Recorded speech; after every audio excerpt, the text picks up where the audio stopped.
There we go. Hi, guys. Good to see you. Good morning, good afternoon, good night. Good afternoon, good night. I Hello. always said that. Good morning, good afternoon, good night. All right, good to see you guys. You guys are here early. The early bird gets the worm. So if you're here, we would love to see your smiling faces. Feel free to turn those cameras on. Please jump in the chat. I would love to know who's here. Introduce yourself, your store, where you're from. And as always, if this is the first time that you guys have been able to join us online on any kind of webinar or training, we'll introduce ourselves in a bit, but we like to make things as interactive as possible. We feel like that's how you guys get the most out of this. We'll have some fresh faces and some familiar faces. So I want to know who's here. Drop it in the chat, but if you want to unmute, if you're brave and you want to unmute and introduce yourself, that would be amazing. We'd love to get to know some of the stores here today. So you can raise your hand and I can call on you, or if you want to just go rogue and unmute and say hi, tell us a little bit about your store. That would be incredible. We've got some home and gift stores here today. We've got some apparel stores, children's stores here, some specialty and unique stores here today. So again, jump on the chat, introduce yourself there. And if you're brave, unmute yourself and introduce yourself there as well. Yes. Any takers? Tara, I Hi. see yourself unmuted. Hello, hello. Hi, I'm Tara. I'm in Lindale, Texas, like East Texas area. Amazing. Tell us about your store. Well, we're a full-fledged, full-service flower shop since 1947, the only one in our town. And like 15 or so years ago, the previous owners started expanding that to home and gift and boutique clothing. Yeah. And I took it over a year and a half ago. And so I have to buy all of those things for everyone. And that's why I am joining this Zoom, because that's a lot. That's a lot of kind of bullet points to hit to try to get something for everyone. It is a lot. I commend you for being here. Congrats. I mean, man, since 1947, is that what you said? Is that how long Yeah, the flower shop since 1947. That's incredible. Yeah. I think of, we've got two amazing stores that are boutiques and flower shops that are in our mastermind. And same thing, like you're trying to fill a lot of different buckets at different times of the year, and you've got a lot of events going on, I'm sure, and lots of seasonality. So thanks for being here. Tara, I have a flower shop question for you. Yes. Did you do corsages for Mother's Day? Is that a thing still in Texas, or universal? Is that just all went away?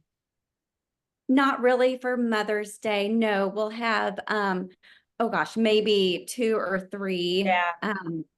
One you get a certain color to honor your living mother, and then a different color to honor your mother who's no longer living. It's like that tradition is still alive. We just don't see a lot of people asking for that. So interesting. I just love to think about how everything like goes in cycles, and the floral industry has some really awesome traditions, and regionally as well. So you guys do a lot down there that I think is really interesting. But anyway, nice to see you. Thanks for joining us today. Yes, thanks. I love it. Thanks, Tara. All right, I see some familiar faces here as well. I see some brand new, just gonna open my boutique. Some newbies here today. Welcome. Carrie Boutique and Candle Store. I love it. Katie, Children's Boutique in Elkhorn, Nebraska. My gosh, you guys have been on a roller coaster recently, haven't you? Hopefully your town is building back. That's like amazing what you guys have gone through. Anyone else want to unmute and say hi? I'd love to see a few more introductions today. Hi, everybody. I'm Lisa Rivera from Longview, Texas. I own Toot Toots Boutique, and we opened up in 2013. Amazing. Boutique. I love it. And it's called Toot Toots because I like to honk my horn. So it's nice to meet everybody. Welcome. Thanks for being here. It looks like you sell apparel online, I'm going to guess. I have where we're located, we did not have access to internet until 3 years ago. So 3 years ago is when we started our online, but it started all out with our brick and mortar. Awesome. And now you've got 2 channels, it looks like. That's amazing. Yes, ma'am. Great. Thanks for being here. Yes, ma'am. Thank you. Sonia, I see you next, unmuted. You're on my screen. Say hello. Hi. Yes, hi, how are you? I'm Sonia Hauser. I'm in Lincolnton, North Carolina, and I bought an existing boutique in October. This is a totally new career path for me, so I'm trying to get all the information from all the different channels, and I absolutely have enjoyed the Boutique Hub because I am on it pretty regularly, grabbing some social media posts, like things that I can engage with my customers. And my husband bought a restaurant in town a year ago, so we're all in the business here downtown Lincolnton. So it's been a fun adventure, but definitely have a lot to learn. So we've embraced 101 everything. Oh man, well, that's business, right? There's always a lot to learn. There's always something new to learn. Absolutely, always growing, and he still has his regular everyday 9 to 5. So yeah, we stay busy, but it's fun. It's good. Our kids are involved, and it's a good time. So glad you're here. Thank you. We're coming to Summit too. My daughter and I are coming to Summit, so Yeah. we're so excited. Very excited. Hey, who else is coming to Summit? If you're coming to Summit, drop it in the chat. I would love it. Gonna be a great time. I love it. All right, one more introduction. Who else wants to say hi? And Hi, I'm Leslie, here we go. Hi, Leslie. and my store is Francie's Boutique. It's about 20 miles north of Boston. It's a little bit different than most of yours because it's an upscale resale boutique. So I don't have to worry about buying inventory as much as you. I got more than enough coming in from people. But crazily enough, a lot of it is brand new. This one woman came in and she's looking and she says, "How do you sell Talbots?" Because I had tags on it. She thinks, I said, she was thinking that I was a retail store with, that I had a special access to getting new Talbot's clothing. That was a blonde moment for her. But anyway, I'm consignment, but I also find a lot of good information from you with all the other types of marketing that you talk about, as well as doing special events. I just had my 15th anniversary and I had a big party. So I've really made a goal of having, a special customer event every quarter. And that's been really successful for me. And I have a rewards program, a point program that's really successful for me. I also buy giftware because I have a gift side of the store, cards, chocolate, home goods, home decor. So it's sort of a one-stop shop. It's a lot of work, but I'm enjoying it. Congrats to you. I love the consignment side. And then of course, obviously the buying you're doing on gift. I have to ask though, tell us about the dolls behind you. Oh, You well, need to know what's going on. well, Francie's Boutique. I bought the business 6 years ago from the former owner who named it after her fashionable grandmother, Francie. And I kept the name because I had a good reputation since 2009. But on top of it, my first Barbie was Francie. So it was meant to be. So, and because I, love Barbies anyway, even before the Barbie movie last year, I always had Barbies around, my little fashion Barbie corner. So needless to say, last summer was a big Barbie moment for me. And even prior to that, I had women in their 70s giving me their Barbies and asking me to sell them for them. And I did that both in store and online on Mercari. So that was a nice little sideline business for me too.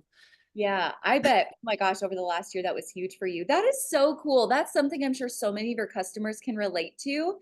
I was just talking to somebody. So I don't know if you remember. Do you remember the Johnny West collection of Barbies? Yes. It was all like cowboys and stuff.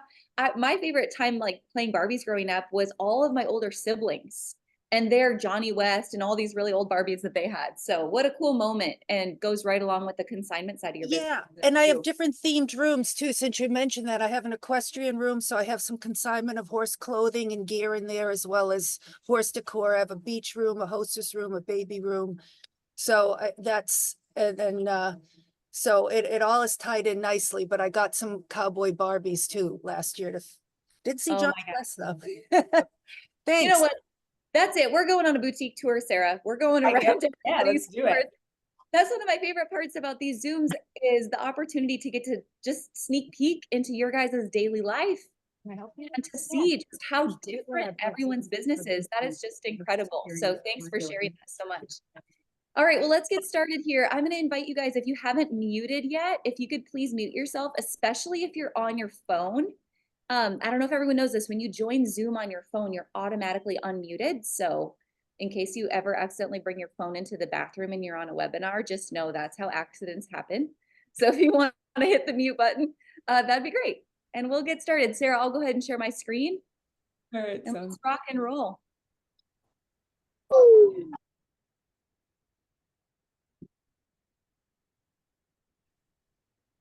All right, for those of you guys who are asking in the chat, yes, we'll record for today so you guys can snag the replay.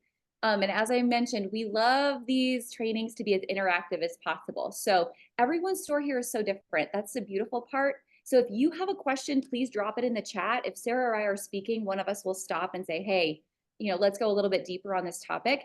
Obviously, there's so many things we can talk about when it comes to buying. We could literally be here for days and days. So we're going to hit on just a couple of common questions that we see today, a couple common solutions that we're sharing quite often. And just know there's always ways to go way deeper into all the things we're going to talk about. And we'll discuss how in just a little bit. So to get started, just an introduction, in case we haven't met yet, again, let me know in the chat if you're already a member of the Boutique Hub. But my name's Ashley Alderson. I'm the founder of the Boutique Hub. We started the Boutique Hub 10 years ago, going on 11 years in July. And our purpose at the Boutique Hub and at Hubventory, our wholesale platform, is just to get you guys every resource we could possibly think of for you as a business owner together under one roof. Community is the most important thing to us and getting you connected to one another, which is why we need to go on a boutique tour, it looks like. We've got to come to Leslie's store. And we also want to get you hooked up with quality wholesale and know how to manage the wholesale and inventory side of your business. And then just expert education is core of everything we do too, trying to get you guys to see the forest through the trees, and just continue to learn and grow with your business. So Sarah. Yeah. Well, welcome guys. If I have not had the opportunity to meet you yet, I'm Sarah Burks. I'm the Director of Partnerships and Education here at the Hub. I came on here after I closed my store. I came on in 2017. I started in retail way back in the early 1990s. So yeah, a while ago. But I am an open book. I always say that I love to help you guys mitigate risk in your business and learn from the mistakes that I made that cost me a lot of money. And I really do. I like to speak truth into your business and like help you guys achieve whatever success really is to you. And I know that is defined in a lot of different ways, but I've coached at a collegiate level. I've taught entrepreneurship. I teach retail boot camp here at the Boutique Hub with Ashley, as well as a number of other classes and things. And my things I really like to geek out about are the inventory management side, the team management side, merchandising, all the things that really, gel back into that more inventory, I guess, related experience here that you guys learn and want to move out your inventory and create cash in your business. I find a lot of fruit in that's the kind of stuff that gets me excited. So anyway, I'm an open book, you guys. Please, if you have a question for me here in the webinar or offline, don't hesitate to reach out, you guys. I'm always available to you. So I'm so glad you guys are here. I love it. Something that Sarah and I love so much about coaching and doing these things together is that we both know, and I'm sure you guys all know and recognize this in yourself, that in order to be successful, there's definitely two sides of the retail brain. There's the retail art side of the brain, and there's the retail science side of the brain. And each one of us excels in something a little bit different. So like Sarah said, when it comes to numbers and team and the strategy and the analytical side of your business, we can dig super deep there. But I love the marketing and kind of the artsier side of the brain. The social media, the driving traffic, all those ways that you can grow your business today with so many new opportunities and different channels to market on. So we'll sprinkle some of that in as we go. All right, as we get started today, one of the main reasons we're together and we're hosting this webinar this week is it's a big week for us. Here at the Boutique Hub a year ago, actually a little more than a year ago now, we built our very own wholesale marketplace called Hubventory, hubventory.com. And this week on hubventory.com, it's our fall market week. So many of the vendors who are selling on the platform are sharing specials. We have some double rewards points for anyone who is a member of the Boutique Hub on the platform, even though anyone can buy on it. And so we're doing a little giveaway today. For those of you who are here, if you want to snap a picture anytime throughout this webinar and jump over and drop it on Instagram in your story and just tag Hubventory. If you'll tag us, we're giving away $250 or 250 rewards points, which translate into dollars for you guys to spend right away on the platform. So don't forget, snag a picture, tag us on Instagram, as we go anytime today. All right, a little bit more about kind of behind the scenes. So again, our belief at the Boutique Hub when it comes to buying inventory is omni-channel is absolutely critical. So your relationships, and when I say relationships, I mean you've got to know your vendors, you've got to know your reps. Building relationships with those people and with those brands comes in two forms. It comes going to market, which we believe is critical, getting to know people, getting to touch and feel and understand, you know, what's really happening in the marketplace. But we also believe that in between going to market, there's a huge opportunity to buy online. And that's why we built Hubventory a year and a half ago. Not only did we want to have a wholesale marketplace that was online for you guys, but we wanted to do something different than we've seen before in the space. We wanted to have better pricing for the brands who were selling on the platform, so they didn't feel like they were giving away the entire farm with every order they were taking online. But we also wanted to build some intuitive tools that were built by retailers for retailers. So we're going to show you some of those as we go today. But we also want to give you that omni-channel experience of brands that we curated that are just for you. These are not distributors. These are not direct from China brands. These are brands that we've handpicked because we know they do really well in all types of retail situations. So we're going to get to know Hubventory a little bit as we go throughout our time together today. But this is the theme of our training today, is the common struggles that we're seeing in buyers and how you can definitely battle and overcome these with some strategies. So Sarah, you want to kick our first question off? Yeah, I just want to reiterate what you're saying there. You know, getting involved in this business and starting the business, the buying part is usually the fun part. And I know that there's so many times that people are just super excited. Like, I can't wait to go to market. I can't wait to do this. I can't, whatever that might be for you, the fill in the blank, but you know, to source those fun products. But over time, certain problems arise and certain like issues happen. And we hear these, and we see these things consistently inside our community. So we wanted to just kind of shed some light on this today and to help us be the better buyers, right? And overall, that's what we really want to do. So here's the one thing that we hear a lot. I'm cutting costs, but I can't afford much new inventory. How do I source what's best, right? Like, who's found themselves in that situation? They know they need inventory. They know they need inventory, but they just don't have, they're wondering where that cash is coming from. I'm trying to cut costs in my business. I'm really struggling bringing in the new things. So this is what we want to kind of tackle first. All right, so first of all, let's look at one of the big things that is, you know, kind of quiet in the industry. We don't typically talk about what it really costs to go to market. So I'm curious if you guys have done this yourself and put the pencil to the paper to, you know, quote my dad, to say like, Sarah, how much is it going to cost you to make this trip, this investment trip, right? Like, what is that going to look like? And how much are you going to have to sell to make your money back? So let's just walk through this exercise first, right? Like, how much does it cost to actually go to market? Because we can say we're going to go to market, but we have to do it responsibly. So this is just and to Ashley messaged me this morning. She's like, I actually think these numbers are quite conservative.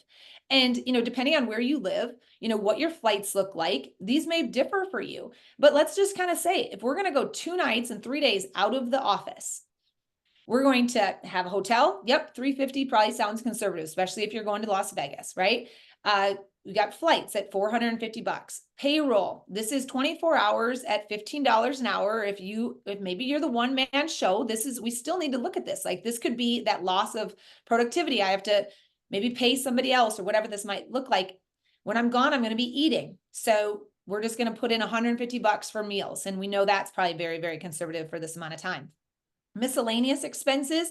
Maybe you have a babysitter, maybe you have a dog sitter, who knows what it is, you know, but just add in another $250. So we look at that right then and there. Before you have really done anything, you already need to kind of earmark, say $1,560 to just go to market.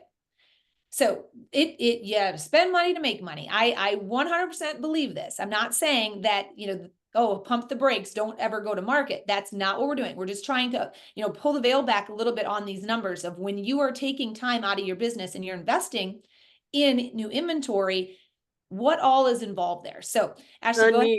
I unmuted. Dennis is. Catherine, if you've got a question, I want you to drop it in the chat or just raise your hand. We'll call on you at the end. All right, go ahead, Sarah. All right, so when we look at that, all right, so we just said it's going to cost us about $1,560 to go to market.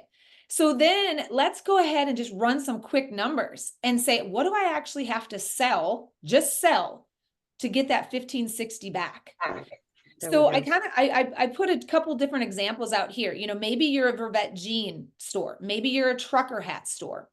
But just kind of take a look at this. If I went to market and invested in 40 units of Vervet jeans, and I had a real nice markup, you know, I had this 3-time markup, gets me to their recommended retail price comes at $79.90. That's what they're asking me to sell them for.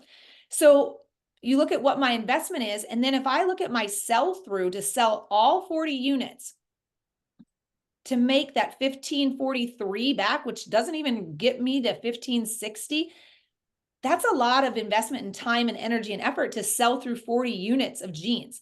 Who's sitting here thinking 40 units of jeans, super fast, no problem, right? Well, a lot of times we do have to mark our products down to actually get them to move. So I like to look at it as like worst case scenario, I sell through at the rule of threes, the rule of thirds. So basically like 33%, a third of my inventory, that whole 40 units is going to sell at full price, right? That's 13 of those.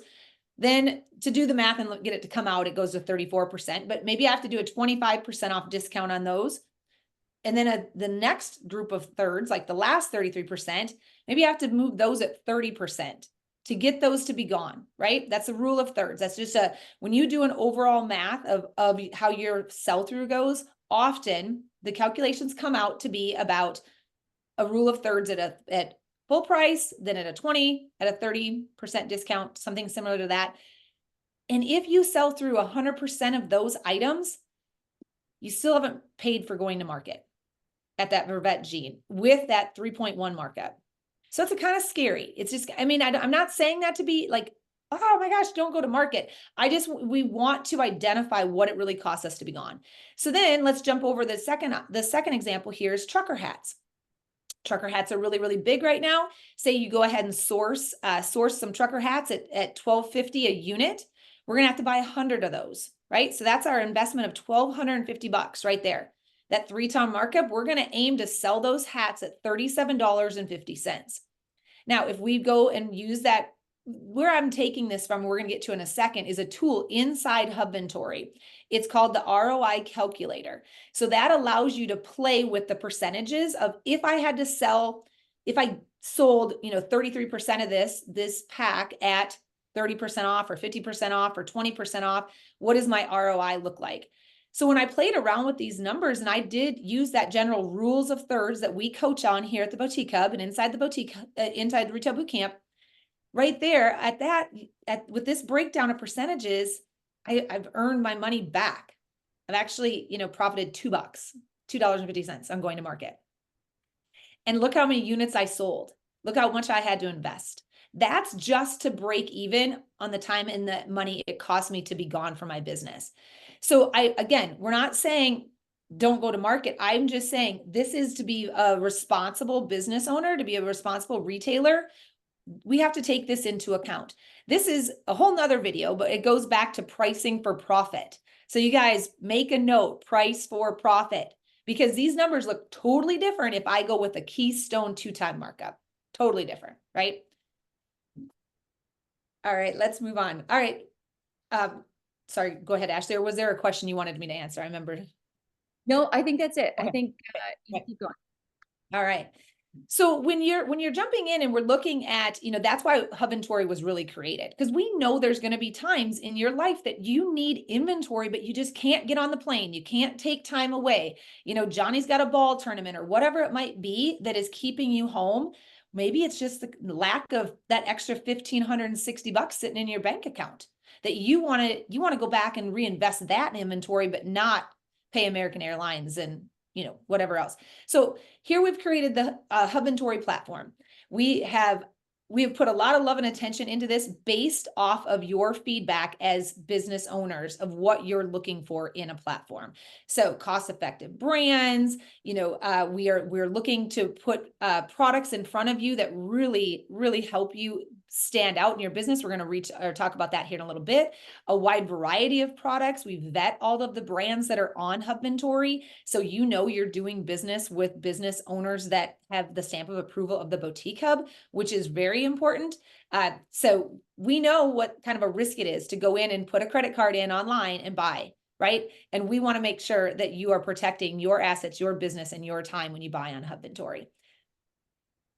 Yep. Dieter just in the chat here really quick. What's the name of the video you just referenced? And I don't know that there was a video she just referenced, but going back to making sure you know the rule of thirds, just really in pricing for profit, I think you said that could be its own video. So Deidre, if you have a question about that, we can come back and answer those as well. All right. Okay, go ahead. You want to hit on some of the features? Yeah, I can do that. We want to get into a few more formulas, but a few more Hubventory features that we're going to hit on today that I think are really helpful as we're talking about planning inventory is first our boards. We built Hubventory to be a little bit like wholesale meets Pinterest. So as we're buying and investing in new inventory, we aren't just adding everything to cart and hoping that it works out for the best, but we can actually use the ROI tracker and calculator, our budget planning tool, and we can pin all of our inventory into boards so we can see when things are coming based on collection or by arrival date. And then once those things are actually in your cart and you purchase them, if you're on Shopify, there's a direct Shopify integration. So these all become draft products immediately, hopefully saving you guys some payroll time along the way. All right, so let's get back to the numbers and talk about, as Sarah said, knowing how you are investing and not just buying is really critical. So here's how to use some of these budget tools and our ROI calculator. Yeah, so one of the big things when you do go to market, whether you're going to market physically or you're sitting at your computer and you're sourcing products, is looking at what your return on investment is going to be, looking at, establishing these budgets and staying inside the budget zone, right? Because we all know it's really, really easy to see, oh my gosh, that's so cute, or oh my gosh, I've never seen that before. No, I don't have money for it, but I think I still have room on my credit card and I think I can sell it because it's really, really cute. We all rationalize this purchase in our head. And one of the things that we have built into Hubventory is the buying budget. So you can go in, and we're going to get into the, how much inventory do I actually need here in a second, but you can run these calculations and come back in and establish budgets that is basically going to be like bumpers for you in your buying plan. So it is going to say, all right, this is how much money you have remaining. This is what you've spent, right? This is how much money you have remaining for your specific budgets, whether that is in jeans, it is in layering tops, it's in casual tops, it's in, sandals or sportswear, whatever it might be. So when you go in and you start identifying like, what are your big classes of inventory that you need to be sourcing right now as you're going into this particular season, you can go in and establish budgets for that. And I like this idea because, I'm a pen and paper girl, old school, but this does the math for you. Even though I like what numbers give me, the story, I'm not the best mathematician out there. So I love the idea of the built-in calculators.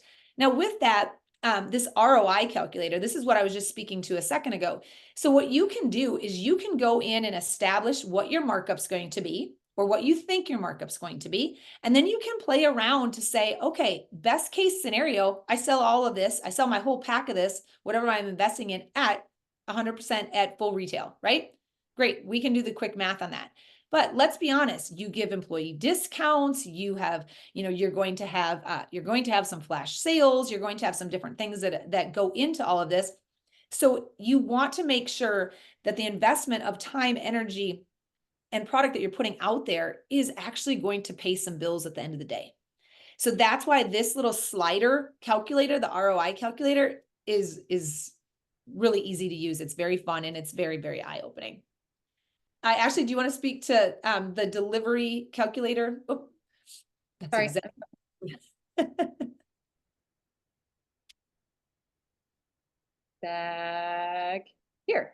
There you go. Do you want to speak to the delivery calendar and Shopify integration a little bit? Yeah, well, I mentioned Shopify integration already, but to the delivery calendar point, I think one of the biggest stressors that we see across all types of retailers is ordering things and not understanding when they're coming. Or saying, I ordered Christmas socks, they better not freaking arrive in January, right? And so something else that's really important to note when you're using these tools is there's automatic canceled by dates when you order and you say, hey, this has to arrive by X, or the order automatically cancels for you. So that's something that's built in that no other platform has built in currently. And you can't obviously get when you order in person, or maybe they don't always follow through. When you make that stipulation in person, it doesn't mean that it automatically happens. The other thing I think is really important to know is the delivery calendar. So knowing kind of like the Pinterest boards when you're planning your inventory, on the backside, once you've actually purchased your inventory, it all lays out for you in a calendar based on what those shipping dates are. So if you're somebody who's launching in collections, or you're planning out what are my new arrivals going to be, I really want to re-merchandise my window, I really want to, you know, re-merchandise the homepage of my website, what's that going to look like? I can easily look at the delivery calendar and note when things are going to be arriving. And then the last thing is rewards. This is something that's brand new on Hubventory. Again, it's double rewards all week when it's fall market week. So that's a huge helpful piece to help you get more bang for your buck when ordering inventory as well.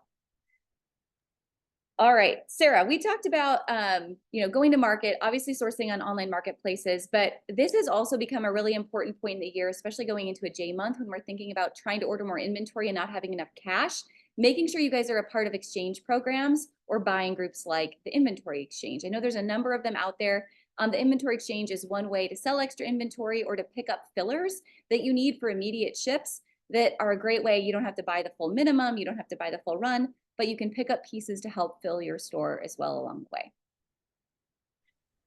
Yeah, I want to just echo that. As far as the inventory exchange goes, that is a perk to membership here at the Boutique Hub. And there is so much value to, you know, as an inventory buyer, what works for me here in Wisconsin, what I think is going to work for some reason may not. Whether our spring decided to come super, super late, well, maybe in other places in the country, you guys have had spring going forever and you want some fill-ins on something, right? Or your vendors can't source it for you, but go to that inventory exchange group and I might be over here waving the white mercy flag, like somebody take this inventory from me. It's amazing, but Mother Nature in Wisconsin's mad and it's still 40 degrees in May. So I can't sell it, right? Those are great. This is a huge perk of membership at the Boutique Hub. And that is one of our most utilized groups. So just another touch point on that. But let's talk about how your inventory is flowing through the business and why new matters, right? We often find, you know, we're saying, I know I need to bring in new inventory. I'm tying up some cash and old inventory, whatever this might be. But before you get stuck in the I have inventory, right? I have inventory and by dang it, people are just better buy it, right? We want to kind of look at some things and help turn that back into cash as fast as we possibly can. So showing your inventory, on-hand inventory, so important. Never assume that people have seen it. Always be showing it. We want to know what's on order, right? What have we already committed to? I'm telling you, I see this happen all the time. I do a lot of one-on-one coaching calls. I work with a lot of different clients inside our courses. And when I ask how much inventory they own, they'll say, okay, I think I have this much inventory here. And I'm like, have you committed to any inventory coming in already? I'm like, yep, I already got all my fall orders done. Okay, well, you need to know how much that is. Oh, okay, I don't track that. Well, you know who does? Citibank, Capital One, they're coming, they want their money. They have tracked it and they're going to get it really, really fast, right? We need to make sure that we have that plan. So understanding your purchase orders and documenting those, this really helps in the whole idea of cash flow. Aging inventory. Oh, go ahead. Pause. I just want to pause. I want to just take a poll of the room really quick in the chat. Number one, making sure everyone knows, do you know where to go find how much inventory you have on hand in your point of sale? Drop what is your point of sale and like, yes, I've got that report. I know what my inventory on hand is. And then second, drop in the chat, do I know how much inventory I currently have on order? So some ways that you might get there. Faves is a really great tool that might help you track where you've purchased inventory at market and on several online marketplaces, and you know what's actually coming in. Some people love to run spreadsheets. Some people have Management One. Yes. I just want to make sure everyone here is committed that all these things that we're going to talk about, you know where to go find them. Perfect. I'm seeing lots of yeses. So that's very positive. Love that. This is honestly, you guys, good job. We don't normally see yeses. Retail Pro, perfect. All the things. So good. Now, no shame in the game if you do not know where it is, but I would really encourage you, the first thing you do when you get off this webinar is go to the help center of your point of sale system and just ask, find out. Or there's quick YouTube videos, or if you're a Hub member, jump in the in the Boutique Hub chat and just say, I have X platform program. Yeah. How do I find my inventory report? How do I know what I have on order? Those of you who are on Shopify, like there's several Shopify apps that are going to help get you there. So better reports, delirious profit, understanding where those numbers are coming from. Ask, and anyone on our team or anyone in the community could definitely help. Yeah, I see Megan in the chat right now answering some of those. Megan is a member here at the Boutique Hub, and she does a lot of Shopify videos inside our community. So very, very helpful. Awesome. Thanks, Megan, for dropping that. All right, so another report that is really important is your aging report. So again, just because you have a full store doesn't mean that that is inventory of interest to people, right? Nobody's coming into your store and saying, hey, show me what was brand new in February of 2023. I cannot wait. I need it. Like, show me that. We're going to get to like the hype and the trends and things like that and what people are really looking for, but nobody's coming in asking you what was new a year ago and wanting that. So it's really important that you guys are analyzing the age of your inventory and getting aggressive with a markdown strategy, not allowing things to have birthdays. Inventory should never have a birthday, right? You're not celebrating their anniversary or whatever it might be at your store. So as things are aging, we need to recognize that, and we need to, move that front and center. We need to, restyle it, reshoot it. This number 4, this whole remerchandise it, make it new again, right? Give it more love and attention. A lot of times what happens, one of the biggest issues with buying, where I say people are not a better buyer, is they do not pay attention to their delivery dates, and they have everything delivered at one time.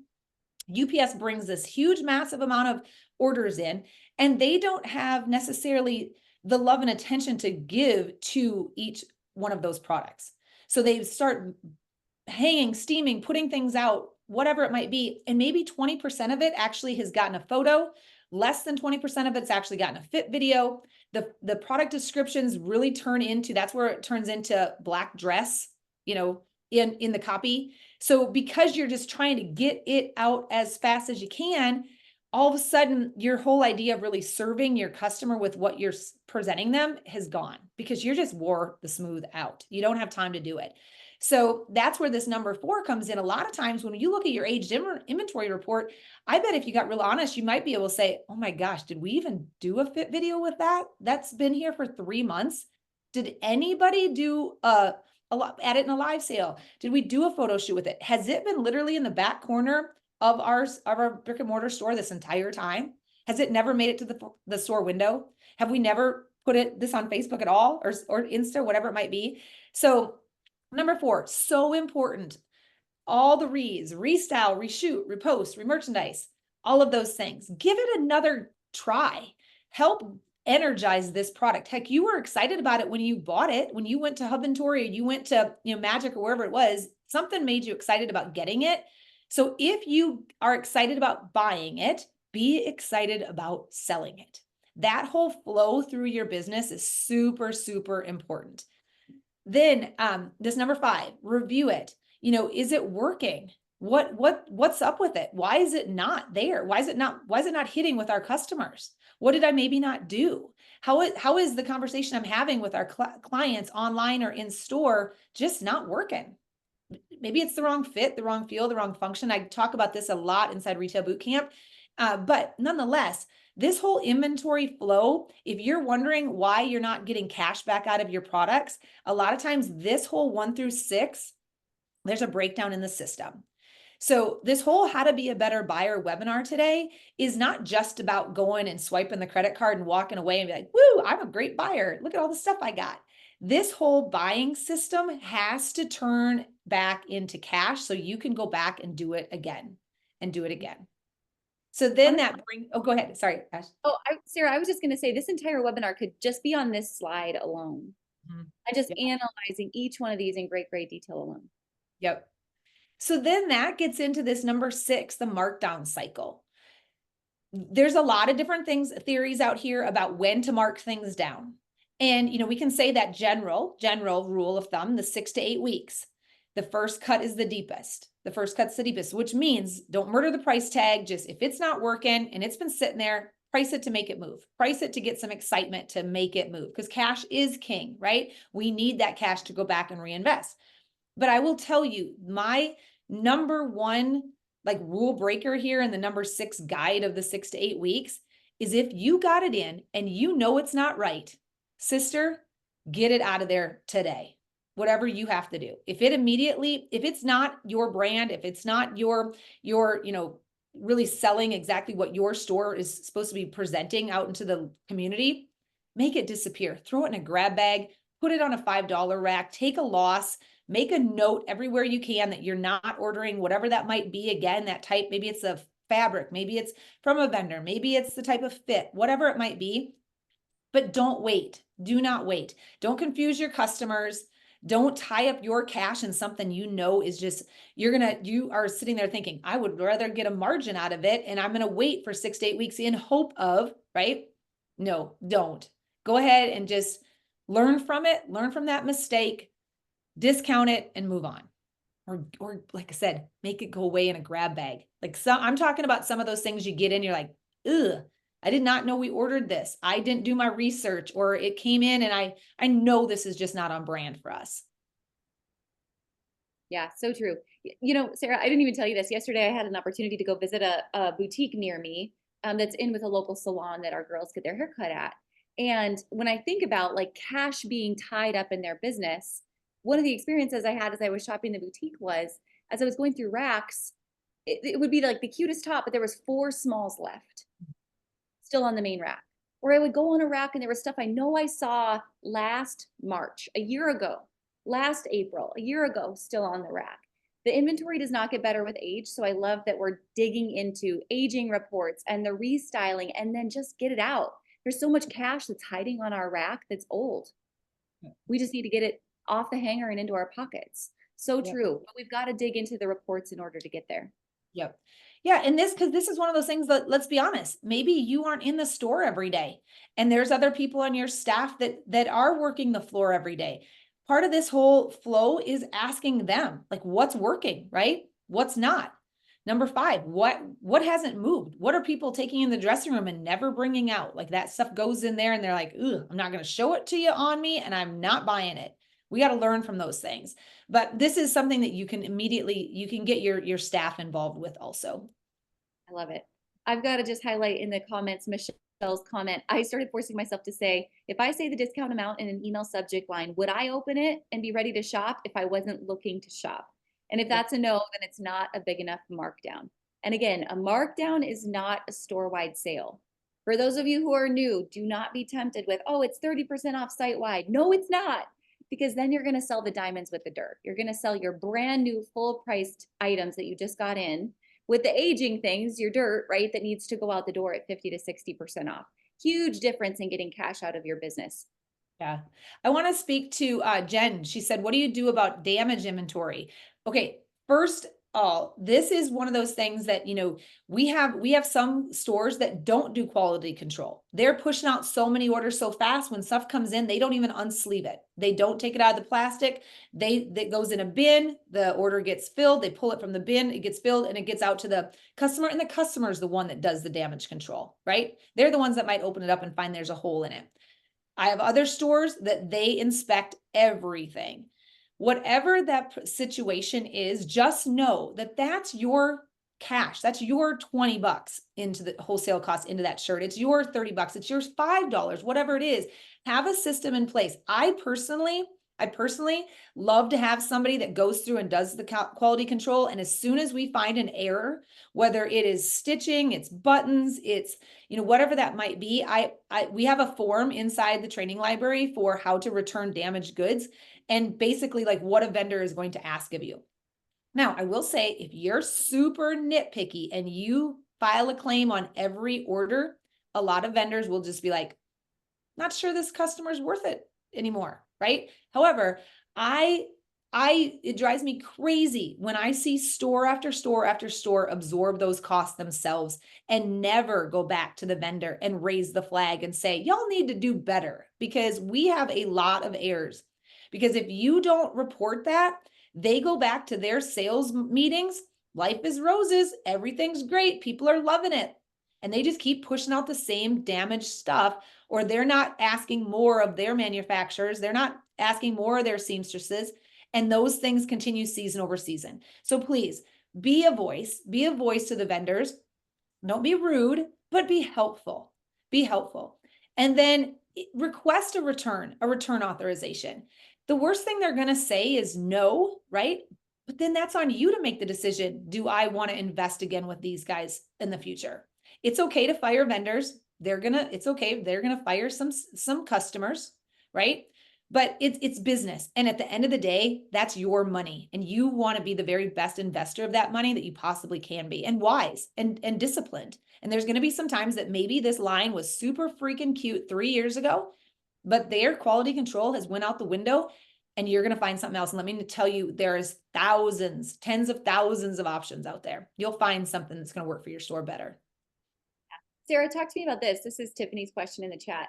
Talk to me about reports you need preparing, like the data you need preparing for market or preparing for your buy. Her question is, what about I'm at market, I take pics to gauge interest, everyone loves it, and I order it, and then it comes in and it just sits. Everyone loved it when I posted it. What happened?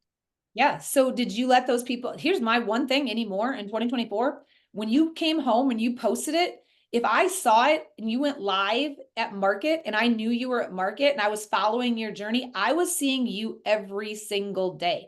Then pause, you come home, you take a few days off to kind of get regrouped. Your group sits idle. You're not doing your stories. You're not doing your reels. And all of a sudden you come back with a blast of this is here now. Guess what? I haven't went to your page or onto your group for a few days now. So I'm not necessarily seeing it. So one of the big things I always say is if I said I liked it when you were at market and you want to put it out there, tag me, message me, drop in a DM to me. Hey, Sarah, I know you love this. We've got it here. Let me know what size you want me to hold for you. Maybe sounds a little pushy, but nothing pisses me off more than when all of a sudden I'm like, wait, what do you mean you got that in? And you sold it out. I said I wanted it, right? I mean, that's happened a lot. So just be aggressive, right? If somebody's going to say, oh my gosh, I want that in green, then you said you wanted it. Here you go. Try that. Versus like, there it is. I posted about it and I'm going to sit back and think, oh, that's so mean. Why is she not coming and buying it from me? Because I'm telling you, Mark Zuckerberg's not making sure, he's not making that connection. He's not making sure Sarah sees it the second time.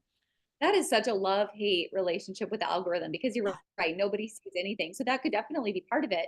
Yeah. But it's also like the strategy of understanding, okay, what is the data telling me about my customer ahead of time?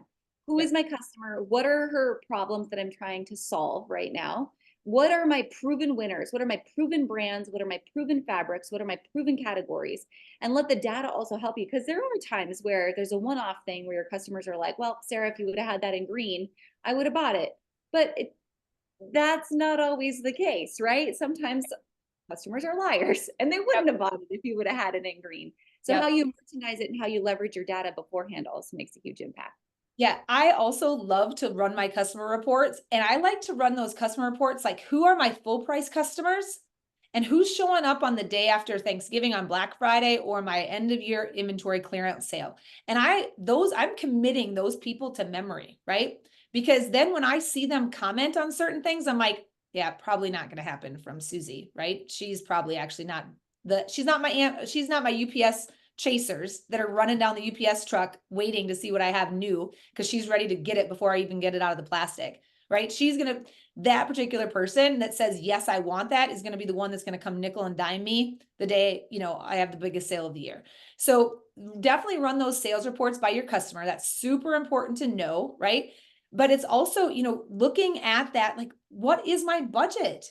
Where am I at when I said I wanted to, I had a budget for $10,000 worth of jeans and I have already committed to $12,000 worth of jeans. And now all of a sudden I make a post or I'm at market and people are like, you need those too. Like, then I have a decision to make. Do I need to go back and reassess and say, all right, I'm actually going to cut this product from somebody else so I can make room for this in my budget? Or am I just going to do my very best to connect the dots too and just say, hey, this is actually a better option.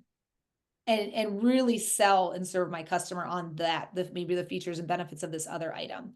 So just because they say they want it doesn't mean they necessarily do. I will say that is probably the biggest golden rule in all of it. Or they're All right. going to forget they wanted it. Yeah. All right, last quick question before we go on to the next slide. I want to be mindful of everyone's time. Brooke, I've got to call you out on this, Brooke. She says, I feel like the reason I shy away from discounts and markdowns is because of embarrassment. I feel like it makes it seem like I don't have enough confidence in my own product to sell it not at a discount. And also makes my followers think that no one is buying it from me and to just sit and wait for a sale. Does that make sense? Brooke, you're so spot on and you're not alone in this, right? You don't want to train your customers for a sale, but like we said, there's a huge difference in having a sale and having a discount. And right now for you, it's a mindset of, am I discounting this because I failed, or am I discounting this because it was in such demand in certain sizes or in certain styles or in certain variants or colors, whatever, that I've got to just move it down, make cash for something new. It was in such demand versus nobody wanted it. That's a mindset shift when you're looking at your own inventory. But discounting is a part of retail. It's got to be a part of the process. We can't sit on everything forever, and it's not a failure. You just have to learn how to fail fast so you can get the money back out and reinvest it in something different. Sarah? Nope. That's it. I think we can move on. All Okay. right.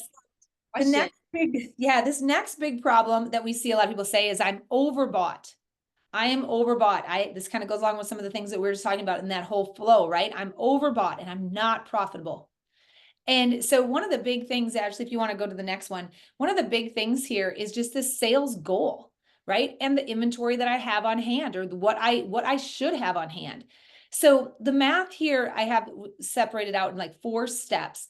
And, this is just an example that I would encourage you guys to run these numbers for yourself. And this answers that question of like, how much inventory means I'm overbought? How much inventory should I actually be having on hand, right? To reach the sales goals that I've established. So this store sales goal is $40,000 a month. Her average ticket is $75, right? The average ticket going out $75. So her average markup, they like to do the 3 times. So for every dollar spent on inventory, they aim to sell it for $3. This is her plan to achieve the $40,000. Now, that's great. Awesome. I love breaking that down. Really helps to, identify like, where is success? What is success going to look like to us? So with that, I could have $200,000 worth of inventory on hand and reach that sales goal. But is that successful? This is where we're really going to kind of put the pencil to the paper and figure this out. Like, where is my good, even threshold of inventory that I'm going to have invested in, that I'm going to have available and showing to my customers, that are going to get me to that 40,000 without so much extra left over that's tying up my cash that I can't pay those bills to go back and reinvest in more inventory. So number 1 here, we determine on how many transactions per month we need to reach that sales goal. So we're going to take that 40,000 divided by the 75, which is our average ticket, and that gets us to 533 transactions per month. So, all right, so you can kind of resonate on that a little bit. 533 transactions a month, averaging $75 is going to get us to $40,000.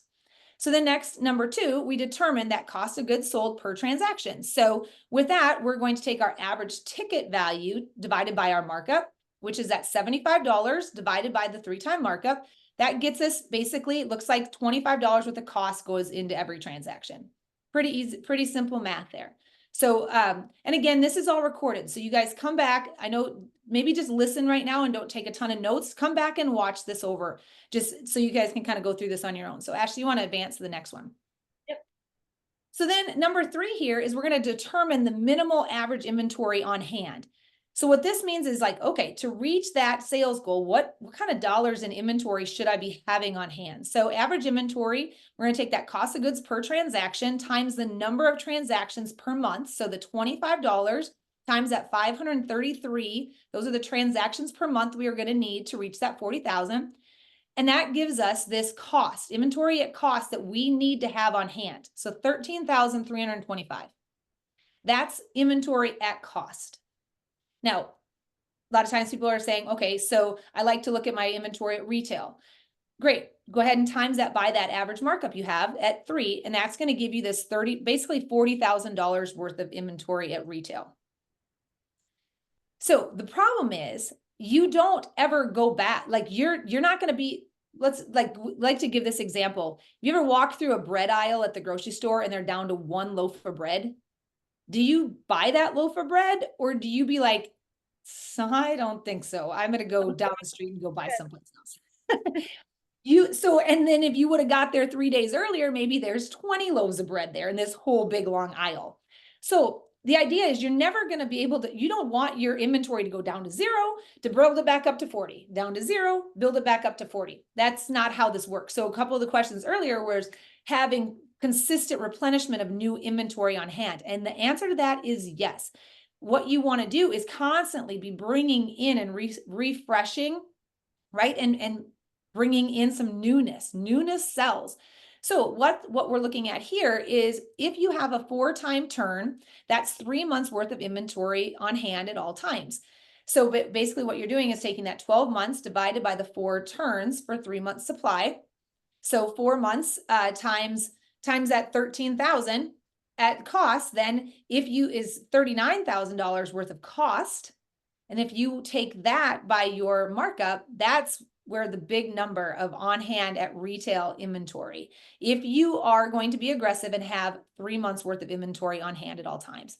Now, here's the thing is, you don't have to have this amount of money on hand if you are going to replenish more often.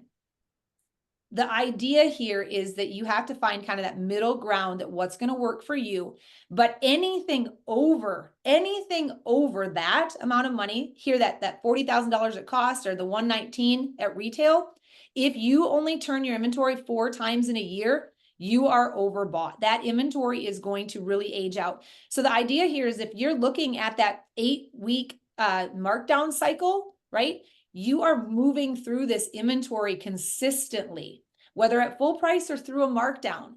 But if you let that sit, if you're not aggressive with your markdowns and you let that old inventory just keep adding up, odds are your sales goal of 40,000, you might not even reach it because you're giving way too many options to your customers and they're getting overwhelmed, and you're running out of floor space and you've run out of hangers and all the different things, right? Your online store is just becoming full of onesies. Basically what I mean is you're showing a picture of a blazer, and it says it comes small through 2X or 3X, but you really only have 1 medium left. And it's tying up space. Yeah, that's exactly like I was saying with the store I was at yesterday that I love. The racks were full. They were overflowing with so much stuff. But then when I'd find something I'd like, it would just be the 3 smalls that were left or a couple of extra smalls. When we get to that point, they've got to get pulled out, marked down so we can make new for something that's going to fit everybody. Sarah, there's a question in the chat here for you. How do you balance this with bestsellers that sell year round that you have on hand all the time? We have this with several bridal options. Or do you just treat that separately? This is like, so that I would say is like your bread and butter category is what she's asking. Like that is a constant replenishment. Yeah. And what I like to say is that's what's going to get your dollars first. That's what's going to get your dollars first. So when you're looking at, if I understood the question correctly, I was answering another one, I apologize. But if I understood the question correctly, you're looking at products that more seasonal, that really pay the bills due to seasons. Is that what she's saying? I think so. I apologize. Well, I'm liking Meredith's response here. Amanda, we consider these evergreen products. We use half of our budget for these and the other half for new arrivals. Yeah, I mean, you can go into assortment planning certainly here on what's bread and butter versus what's new and what's trend. Yeah. So with that, say you have $100 or $1,000 you're going to spend, and 50% of your sales come from that class. I would take $500 and put back towards that class. I would take 50% of my budget at least and put back towards that class that's bringing in the majority of your sales. So then if you have a few other one-offs, like something that's bringing in 8% of your sales or 12% of your sales, obviously that's how I like to do that. I like to break that back down and say, okay, then my budget, when I'm allocating my funds, only a small 8% of that is going to go for, maybe it was sandals or whatever might be bringing in 8% of your sales. And that's where it really, so what Ashley and I always teach in Retail Boot Camp is also on this whole assortment plan, but it can get very hard to be disciplined. It is, because especially all the nice shiny things, and Ashley and I kind of talk about this at the beginning, sometimes we can get caught up in like the pretty side of retail and not what is my data really telling me? Where do I need to double back down and make sure I'm focused? Yeah, absolutely.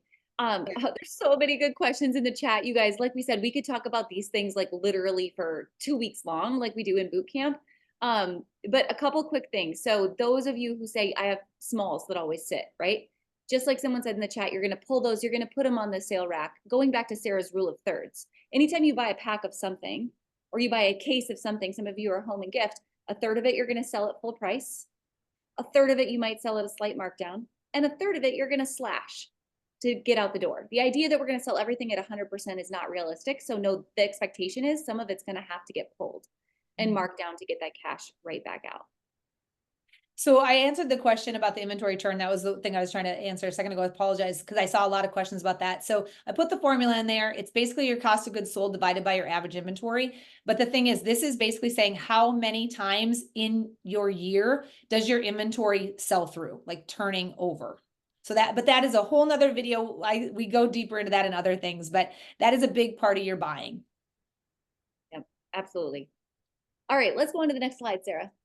All right, so there, when you take those sales goals, you run that math, this is where we want you to plug those things back into these tools that we've provided inside Hubventory.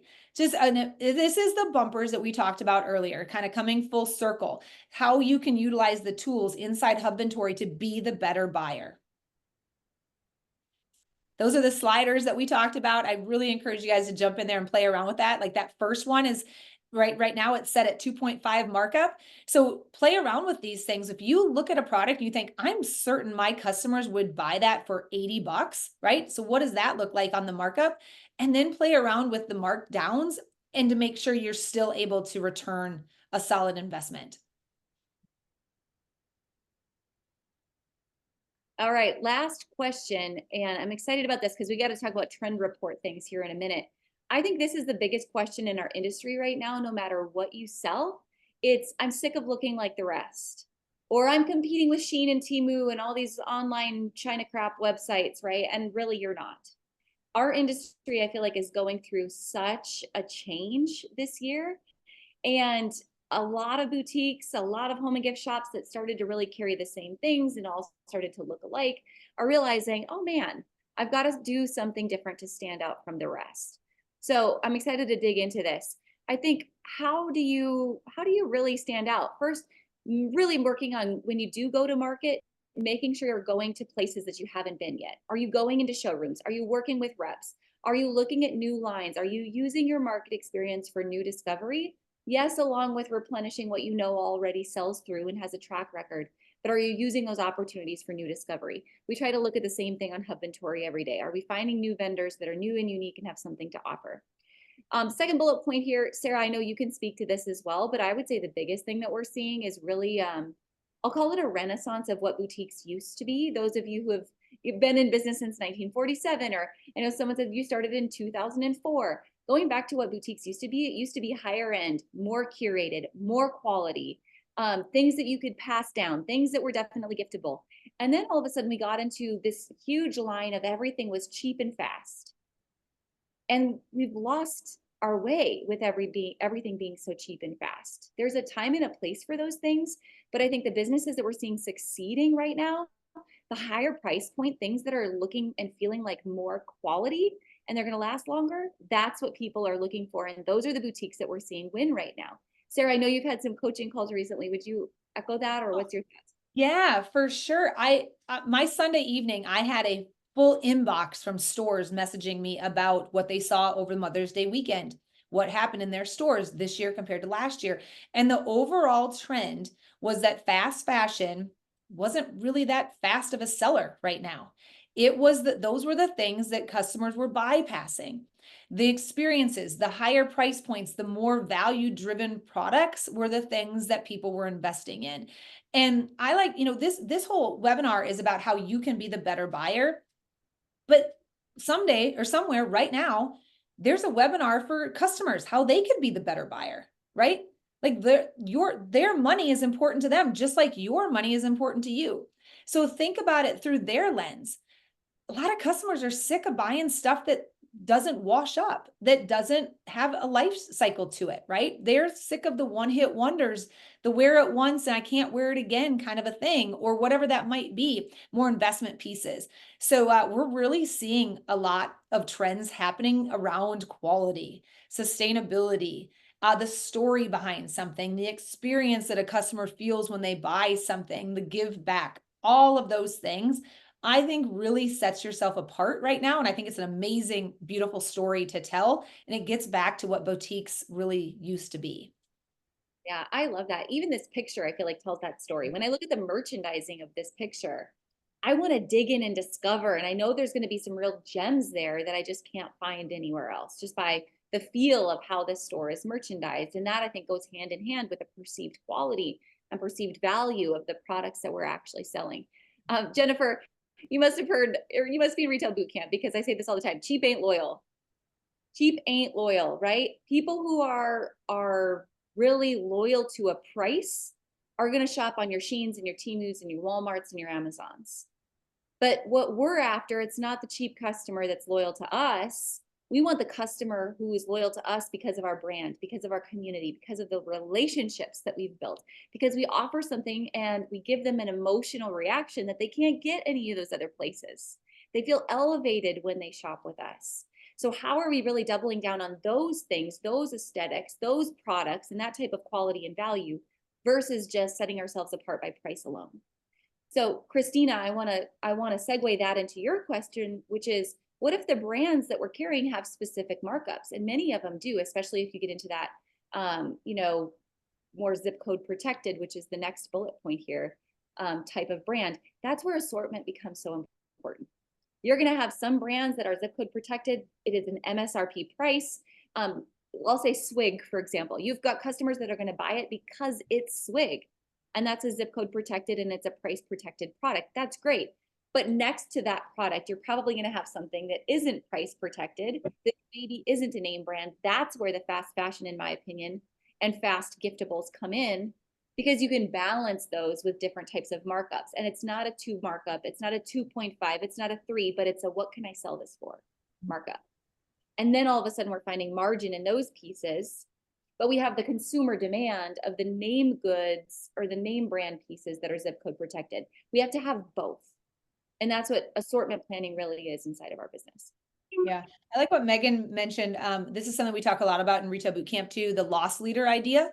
And this is something that you may take a little bit of a loss to generate sales in other categories, bring people through the door with an excitement of a product that maybe your markup is very lower, that you're going to take a bit more of a loss on to gain traction somewhere else. So there's a lot of strategy that goes around in here, but I really would encourage you, if you're a business owner right now saying that I always do 2.3 markup, just rethink it. That you're leaving a lot of money on the table. Odds are you're working a lot harder for your dollar than you need to be across all levels, right? Because Ashley said it earlier. I love it. I love the approach. And I've always said, go into a showroom or go onto to source something and look at the product first. What would my customers buy this for? Don't look at price, anything like that. What would my customers buy it for? And because if you don't do that, you're going to put yourself in a box and you're going to leave money on the table, all of that. But there's so much opportunity when you go above and beyond just the very first thing you see at market. When you walk into a showroom or you walk into Magic, you walk into DMC, don't just go spend all of your money at the very first vendor you see. Explore around, talk to people. Walk into showrooms you otherwise would not have walked into. Know who your customer is. Be confident in what your customer likes.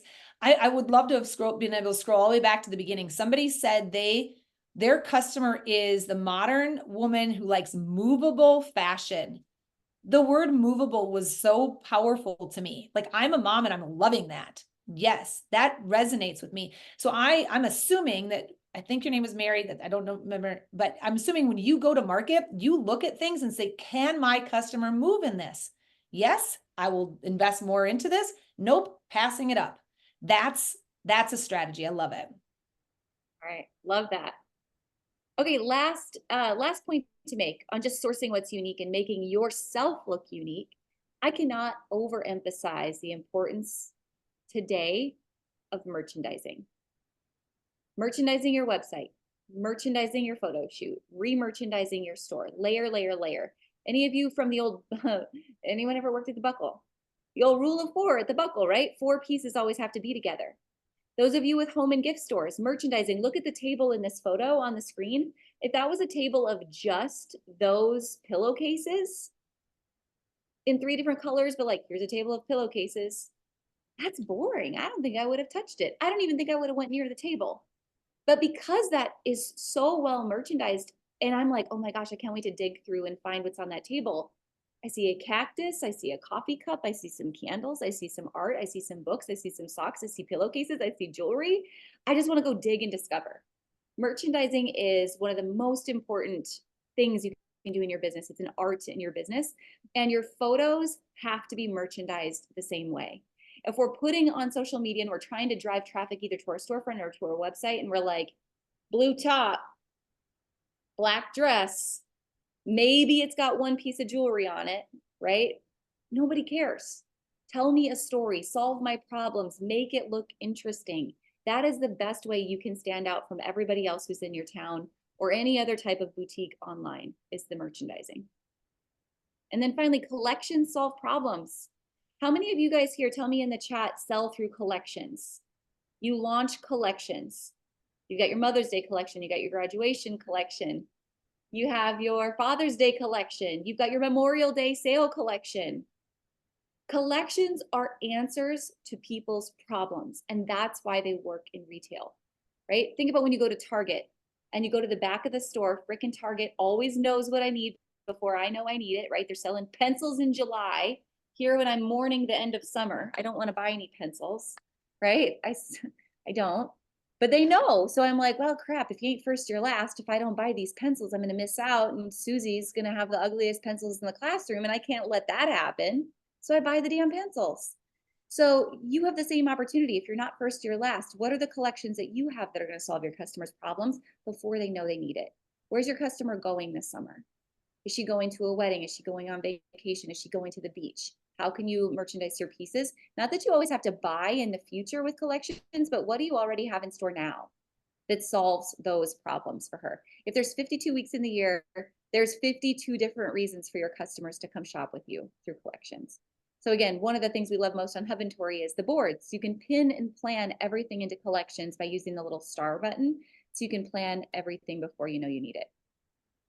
All right, last way to think about being unique is, and I think this is a trend that really started in 2020, I think it's still relevant, is live sell boxes, even if you don't live sell. Buying these sample boxes are another way to say, oh my gosh, I can test out these products. I can merchandise these products. I can go live. I could do a reel. I can do a TikTok. Heck, I could do a pre-order. If I don't have a lot of money to invest in new inventory, this is a great way to get started and make your customers feel like there's new things coming in. And then you can go back to these vendors who are deep in all of these products and place a bigger order for all the things you've already tested out. Such a great way to get a head start if you don't have a ton of cash to get that head start. All right, who wants to talk about trends? Here's the last way that we'll cover today. We're almost done, but we really want to dig into this. I think we saved the best for last. After we talk about the numbers, let's talk about the art side of the business, and that's trends. So we just launched the trend report, you guys. If you see that QR code, you can scan it. It's a free download. You can go grab it, use it. It covers fashion, it covers lifestyle, it covers shoes, it covers children's, it covers home and gift. I want to share a couple of my favorites with you today. But this is how you can also stand out from the rest. And I don't care if you live in North Carolina or North Dakota, right? Your customer's affinity to trend is all going to be different. But I think that there's always a way to take the trend and make it applicable to your specific customer, no matter how edgy or not edgy she or he might be. So again, this QR code, I'm going to have it on these next couple slides, but make sure you scan it so that you can download this trend report and use it in your business. And if you want to copy graphics out of this trend report, share it on your social to help your customers see the story you're telling with your products, go for it. Go for it and use it. We want to see you use it.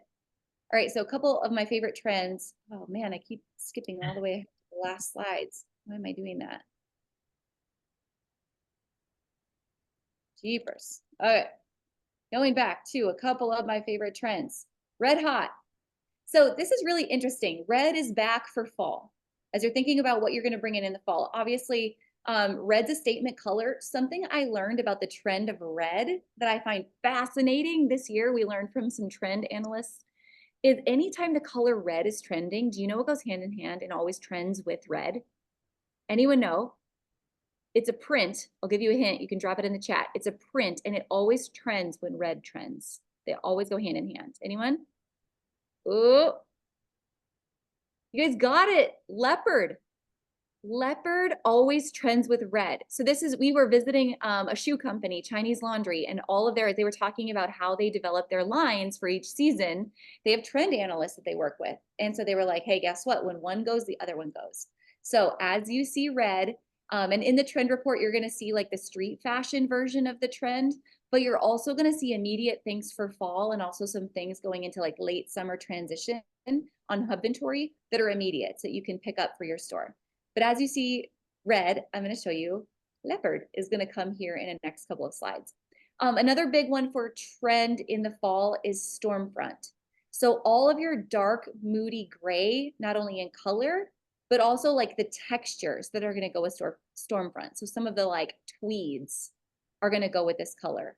I personally love this. I think this is just like a beautiful, it's like that, it looks rich if Samantha Connor was here, right? It goes kind of hand in hand coming off of our mob wife aesthetic. And again, this is in apparel, this is in accessories. You're also going to see this in home goods coming into the fall is Stormfront. Yeah, Shannon, I love the dark gray too. All right, there's our leopard. She's back. I see some of you shaking your heads like, God dang it, how can she be back? Hey, let's just collectively say at least it's not chevron, right? It could be worse. It's not chevron. That is not back, thank God. Yeah, Katie, did she ever leave? I don't think she ever did leave in some parts of the country. No. I mean, some people went to zebra, but now we're going all the way back to leopard. And then what else goes hand in hand with leopard? This is fascinating. Western. Old Beyonce, she did it to us again, right? She's bringing it back. Cowboy's cool, just like Yellowstone made cowboy cool. Western's not going anywhere. And again, that is a trend in home and gift, and it's a huge trend in apparel. Western is everywhere. Fringe is everywhere. Fringe is coming back big time in the fall. Okay, this trend, florals for spring, groundbreaking. Okay, how about florals for fall? I love the moody, dark wallpaper florals. Those are definitely back. They aren't like the big, bold, but they're like small and moody and darker florals that are definitely back for fall. 90s vibes. It kind of does have 90s vibes. Like your grandma's drapes. Like your grandma's Afghan, Sarah. Like your grandma's Afghan. All right, a couple more home and gift trends. Latte. Latte is also a huge apparel trend. This color of latte.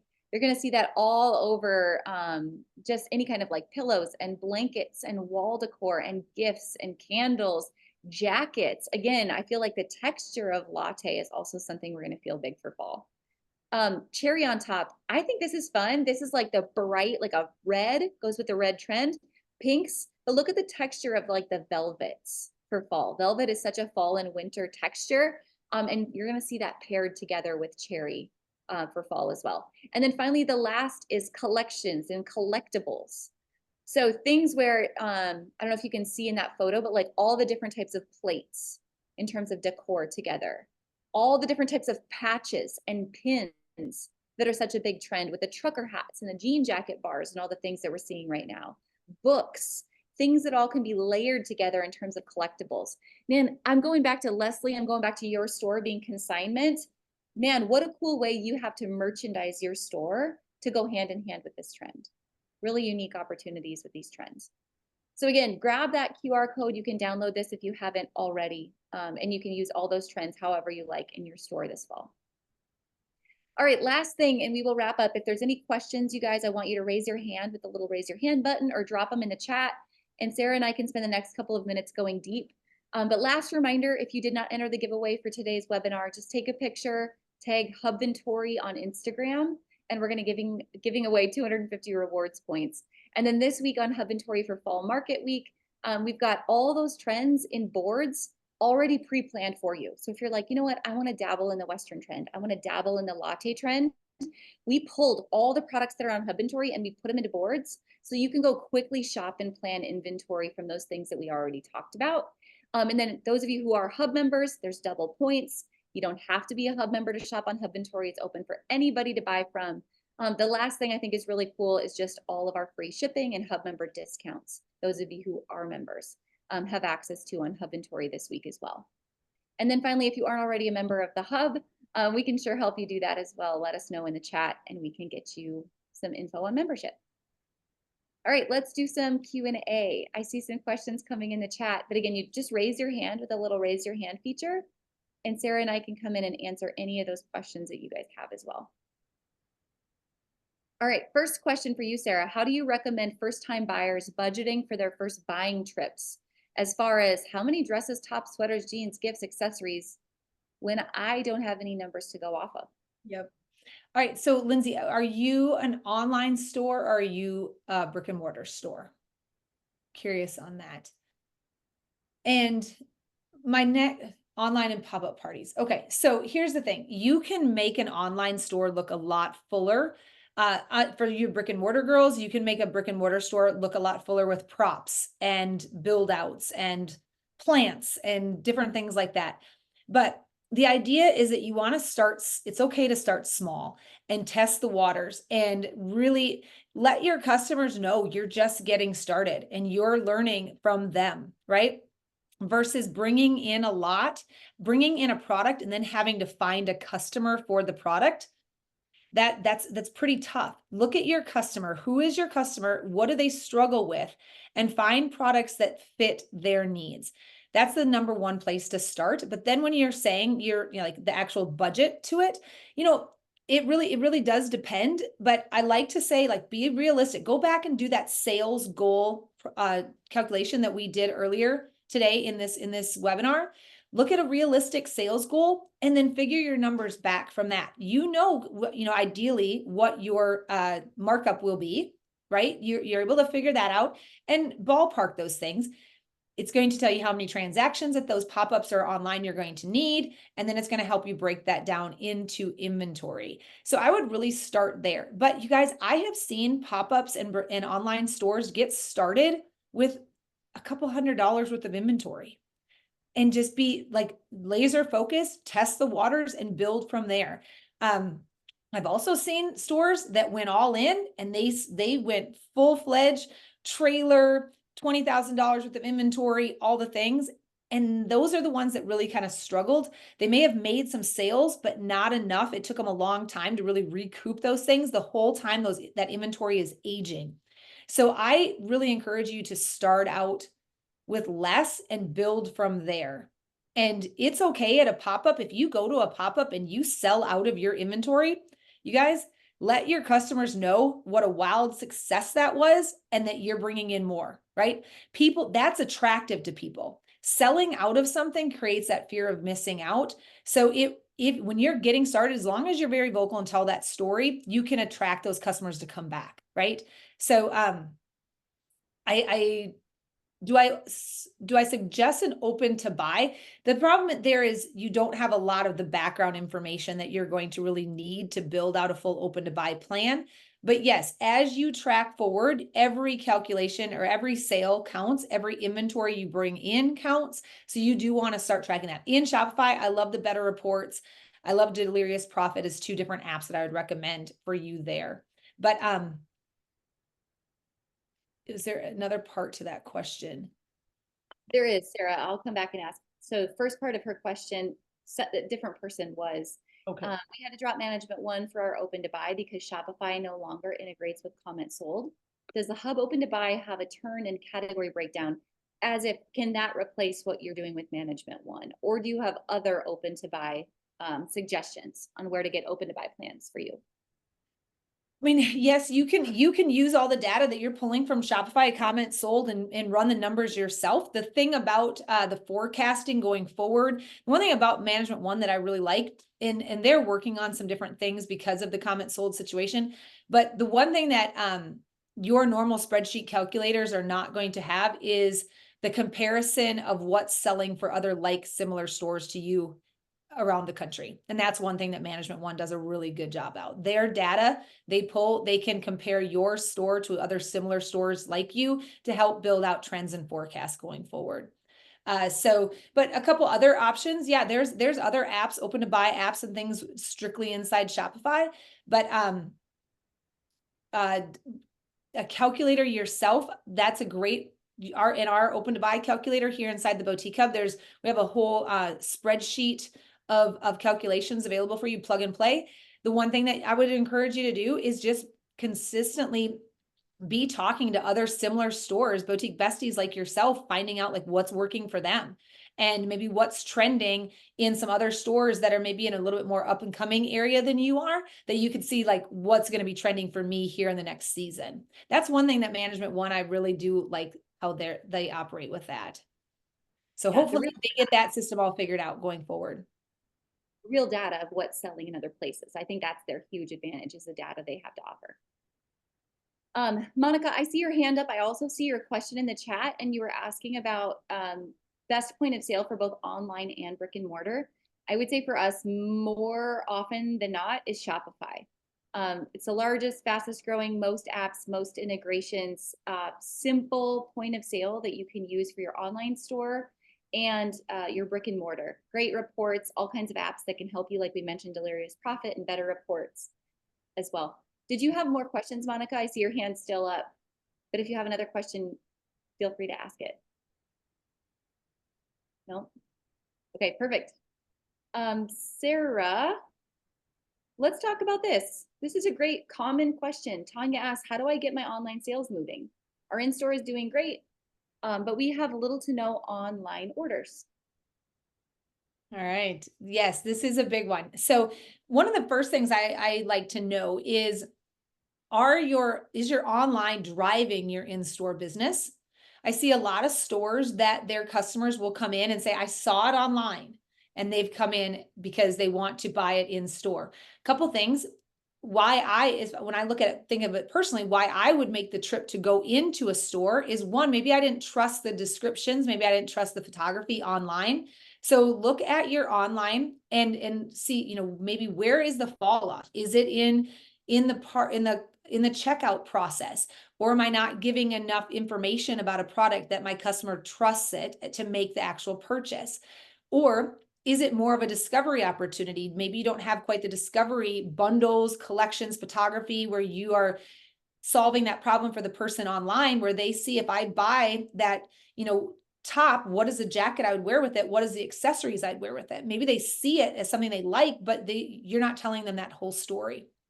Those are a number of reasons that I personally would rather go into an online or a business than just shop online, why I fail to check out online. So those are a couple things I always like to ask first and foremost about that. Two, depending on who your customer is, they may just want that personal experience, consumer behavior, right? And maybe they want that opportunity to go inside a store and talk to somebody. I'm going to piggyback on your answer and I'm going to give you a whole nother kind of look at just like the social media side of things. Most often when I'm doing social media audits for stores who are brick and mortar, but are also wanting to get their online going, two huge things that they often miss. It's like there's a mindset of, well, I have this online store, so if I built it, they will come, right? If I just tell people I have a website, they'll check out on it, right? And they never will. They don't.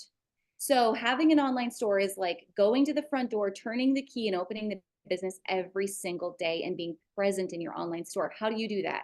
Two huge things. One is your photography. A lot of times brick and mortar stores will take photography of like a display, a window, a vignette.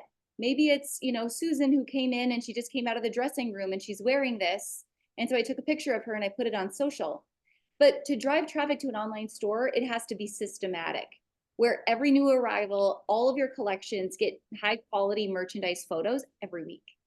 And we're posting about them multiple times a day. You sell what you show. So we have to show all those things on social media and make sure every single thing gets posted up there with high quality, very consistent photos. The second big thing besides photos that I see is in the descriptions of how you're posting, are you giving them the exact URL to check out for that product that you're sharing? So if I want to buy this sweater, it's myboutique.com/sweaters/ the Ashley ruffle sweater with everything I'm doing on Facebook, on Instagram, or it's, my products are tagged if I'm using Shopify, or both. Because the idea of I'm going to just take a picture of this sweater and say, buy it at myboutique.com, it's going to take me at least 8 clicks to get where I want to go to find that sweater. And the idea is anytime you're selling online, can I get something to my cart with 2 clicks or less? So photography, and then how I'm talking about this product photo and making it really easy to shop, and then incredible consistency, showing up every single day, reminding people, hey, snag it in store, we're open 10 to 6, or buy it in time, ship, or buy it online, ships anywhere in the US from our warehouse in Dallas, or whatever it might be. But letting people know they have those 2 options. Those are huge pieces of getting that online piece of business going. All right, Mariana, I see your hand up. Do you have a question? Yes. I was gonna ask like one piece of advice that you can give me to prepare for the June and July months, since I don't really have that many business on online. Like I do pop-ups, but what would give me one advice that would be like beneficial for me? Oh man, so the J months are real. Sarah, I know you've got a bunch of stuff to share here. First thing, so if you like learning like this, first thing I would invite you to is we do a huge training for a week. It's actually 3 full days of training called Summer School. It's free. You anywhere on our social media, you can sign up for that, but that's coming June, what is it, 20th, somewhere right in there. Someone in the team can drop it in the link to sign up in the chat. Come join us then. And we're going to dig deep into specifically the J months and all the strategies in the J months. But sometimes J months are your biggest opportunity, right? Because when do athletes train? Athletes train in the off season. So Yes. when it's an off season for your business, where is there an opportunity for you to build your email list, to build out your email flows, to run Facebook ads, to really analyze your numbers, your inventory, your collections, and go back to the operations of your business when you're not as busy as maybe you typically are in some of the other months? Or is it your time to turn to the holiday season that's going to? Sarah, what else would you add to that? This is a great opportunity for you to just dial in and interview your customers, spend some more time really getting to know who they are, asking, I love the idea of a customer interview and finding out like what is it that they're missing in the industry? What could you fill the void? What are some of the problems that they have? Sometimes we make a lot of assumptions about our customers, and the J months are a really good time to, sit down and ask some questions. Hold customer interviews, sit down at a coffee shop, send out emails, send out we do this in Retail Boot Camp, like a survey to your customers, and make sure you're taking that time and learn from that information. Love that. It's another really good opportunity to dive into your reports and look at like your inventory. Who are your best-selling vendors? What are those best-selling classifications? What colors sell fastest for you? What sizes sell fastest for you? Those and if you're home decor and gift, those questions might be a little bit different, but similar. Start looking at it. And my big thing is stop looking at sales numbers. Yeah. Stop looking at just sales numbers. Get deep into those numbers and figure out where they're coming from, when they're coming in, things like that. Okay, thank you. Yeah. You bet. We could talk about those. I love that. We could talk about that. Obviously, we're gonna for 3 days in June, and for 3 days straight, we're gonna talk about those things. So thank you for asking that question. All right. Kim, I see your question in the chat. I just want to hit on this real quick. She says, my customers shop online, my online first to see new merchandise. should I not tag items as new? No, absolutely. Keep tagging them as new, right? That's the number one reason people want to come and see. They click on new arrivals. That's probably your most clicked on category online. And they can come either, buy via in-store pickup, like they can check out online, do in-store pickup, or maybe it's going to drive traffic back to your brick and mortar. So keep tagging things so they show up as new arrivals. New and freshness drives your business. For sure. I want to tackle Danielle's question. She says, benefit to putting an item away for the next season versus putting it on sale. How long to try to sell something full price before putting it on sale? Okay, so this is a definite mindset shift. My ask of you guys would be to have to sell everything in the season. Do not think that is not like the, back, like just, well, my fallback plan is I'll just pack it away. If there's somebody on this call that can afford to go ahead and take a whole crap load of $20 bills and put it in a box and put it in the basement and forget about it, that you don't need that money until a year from now, then maybe your story's different. But odds are the majority of businesses, small businesses specifically, needs cash out of the inventory to reinvest it. Styles are going to change, cuts are going to change, colors are going to change, prints are going to change. Odds are when you bring that back next year, something about it is still the reason, whatever that is, it's the reason it got put away in the first place, right? Odds are it didn't get better sitting there in the box. And even worse than that is when the season comes and goes, and say like you're going to put swimsuits away in the end of August for next year. And then I'm talking to you on a coaching call and you're decorating for Christmas the following year. And all of a sudden you're like, oh my gosh, we forgot to get all these swimsuits out. I thought these were Christmas decorations. And now all of a sudden it's 2 full summers and you're reinventing that. So I'm not a fan of putting things back. If it's like basic white tank tops that are actually going to stay white because you're going to pack them away and they're not going to turn off white in the basement hanging on a rack or something like that. Okay, maybe for some reason, but odds are I would rather get the cash out of it as fast as you can to be able to go back and reinvest, because every square footage of your business, whether you're online or your warehouse, costs you money. You have to pay taxes on that space. You have to pay rent on that space. You have to do all sorts of things, and everything should have a return on investment.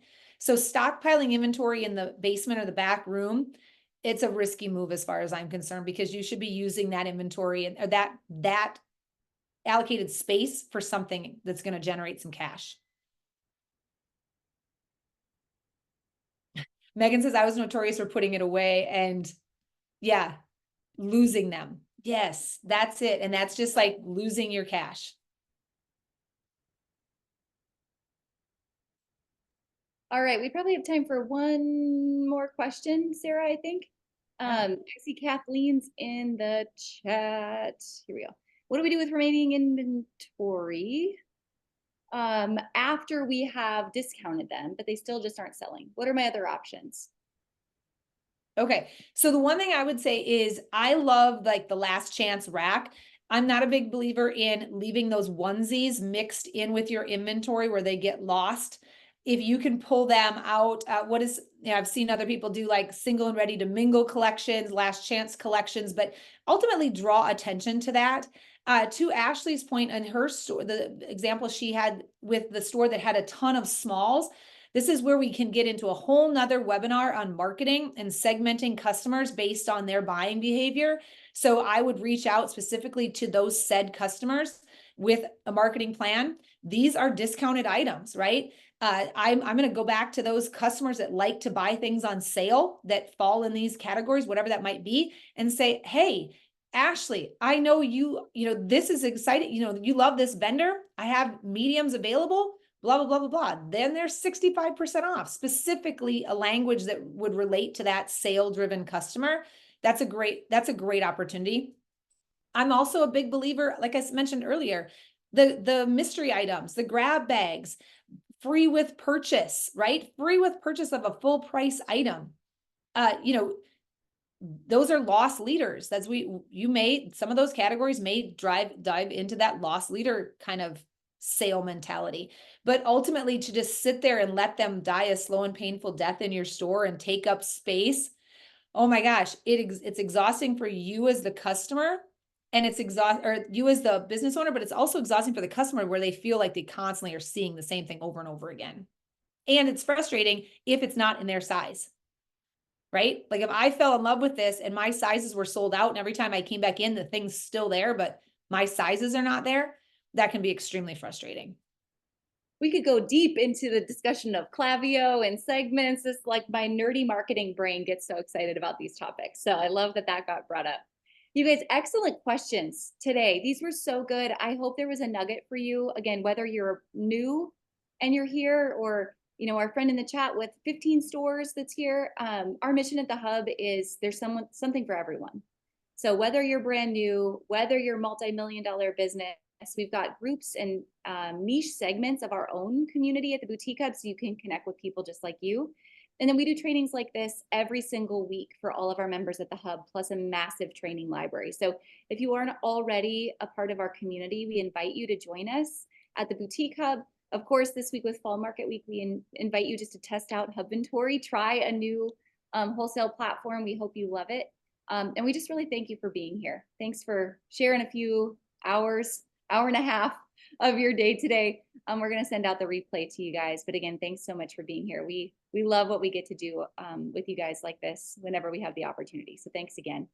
Yeah, so much fun. I hope you guys all found it valuable. And when you guys see us at Summit, for those of you who come to the Summit or see us at Market, please don't be a stranger. Come in and say, hey, we're really excited to get to know you guys all better. I love it. All right, you guys, if you have any questions, it's theboutiquehub.com or our name or happypeople@theboutiquehub.com anytime you've got a question. But again, thanks for being here. We'll see you guys soon. Have a great rest of your day. Thanks, guys.